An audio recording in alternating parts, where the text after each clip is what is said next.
एक दिन कोई हुनका से मिले ले एगो गुरु बहिन कल के ये गुरु बहिन बाप रे बाबा यहाँ जहाँ जे शिव चर्चा के गीत गावे छियै तो हमरा सुनै में बड़ नीक लागे छै। किया न चलै छी शिव चर्चा में देखे छी सब जाय छै शिव चर्चा में आ बाप रे बड़ा नमहर नमहर कलाकार सब आवे छै शिव चर्चा में। अहूँ चलू न देखे सुनै के लिए एक दूटा गीतो सुन ले सीख ले। तो उ गुरु बहिन कहै छै आहे लाल लाल अखिया हमर सासू जी देखा बैठे जा। दीदी हम केना जेबै शिव चर्चा में हमर सासू जी जे छथिन बड़ करगर दिमाग हे भगवान आंख लाल के हमरे तरफ देखो जे मौगिया किमरो जाय नहीं। आहे लाले लाले अखिया हमर सासू जी देखा बैरे जा। दीदिए सासू जी देखा बैरे जा रे जान हमर सासू जी कहे छथिन रे जान छोरो हो पुतहू तू शिव चर्चा रे जान छोरो हो पुतहू तू शिव चर्चा रे जा। लाल लाल अखिया हमर सासू जी देखा बैठे जा। चल सासू जी देखा बैठे जा रे जान छोड़ हो पुतहू शिव गुरु के चर्चा बोले जा रे जान छोड़ हो पुतहू शिव गुरु के चर्चा बोले जा।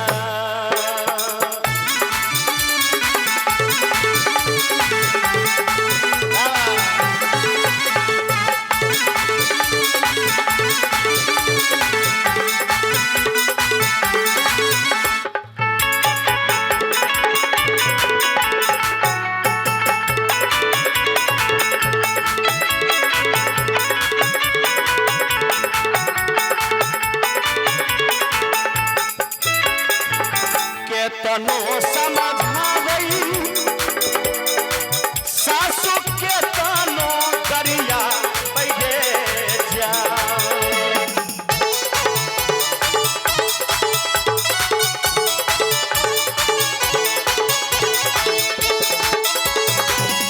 अरे केतनो समझावई सासू केतनो करिया बैठे जा। यही दीदी केतनो करी गई दैगे जा रे जान नहीं रे छोड़बै शिव गुरु के चर्चा रे जान नहीं रे छोड़बै शिव गुरु के चर्चा रे जान।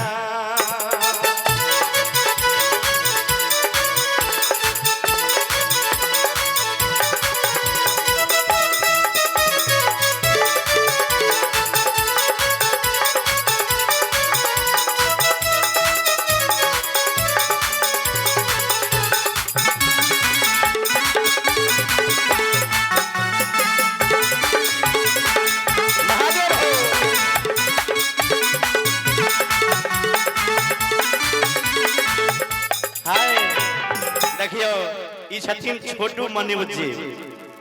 छोटू मनोज जी 21 रुपया दिलखिन एक बार जोरदार ताली बजाई दी वहां से जी। दानी की जय दाता की जय सहनी के तरफ से महावीर सहनी के तरफ से 100 रुपया के पुरस्कार बहुत बहुत धन्यवाद। दानी की जय हो दाता की जय हो।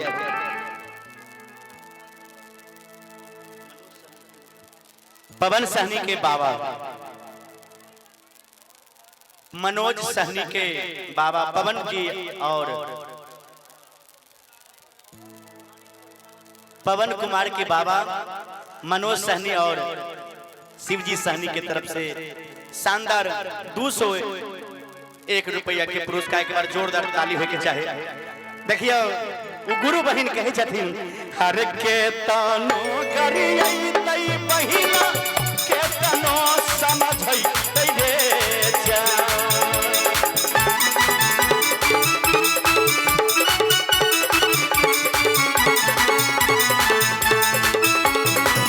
के तनो करियै तई हर के तनो करियै तई सासु के तनो बुझै तई रे जान जान रे के तनो बुझै तई रे जान रे जान रे जान नहीं रे छोड़बै सीना गुरु का नहीं रे छोड़बै सीना गुरु के चरण बोले जान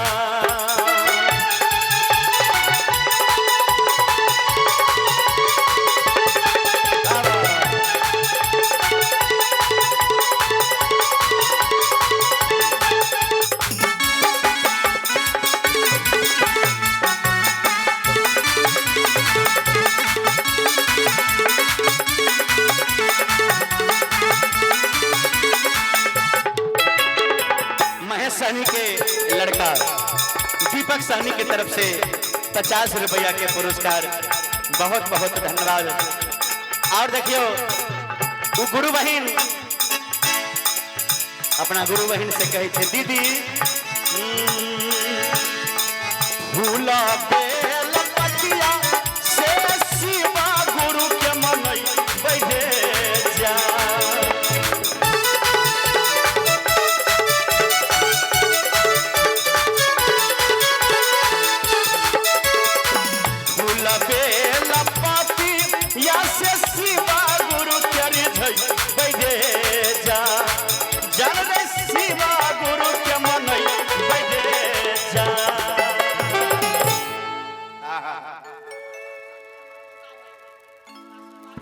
अहाँ के की नाम भेला शिवजी सहनी के पोता पवन सहनी के तरफ से 100 रुपया के पुरस्कार बहुत बहुत धन्यवाद। दानी की जय दाता की जय हो। संतोष कुमार महेश सहनी के लड़का की तरफ से 50 रुपया के पुरस्कार। देखियो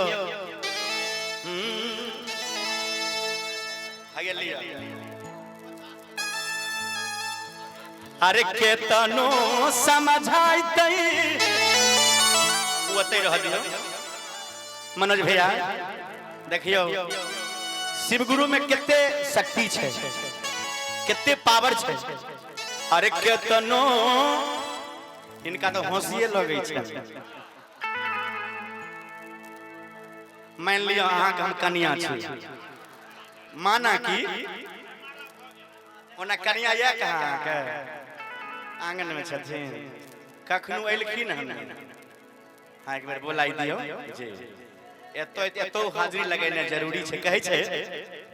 अरे के तन छथिन अरे के तनो मैं के मोबाइल दियो ना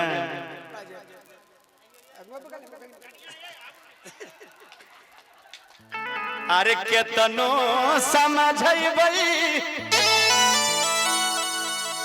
हारे के तनो करियै तैरे जान रे के तनो करियै तैरे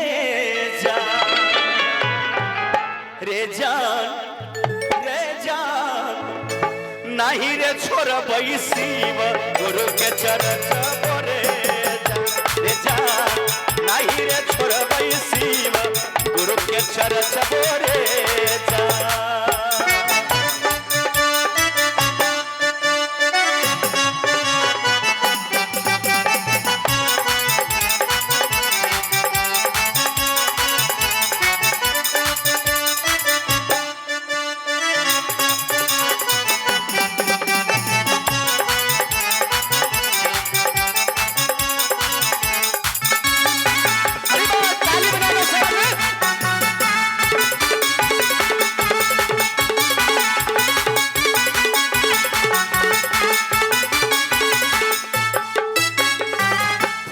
बेल पाती या से शिवा गुरु के मनई बैठेसिया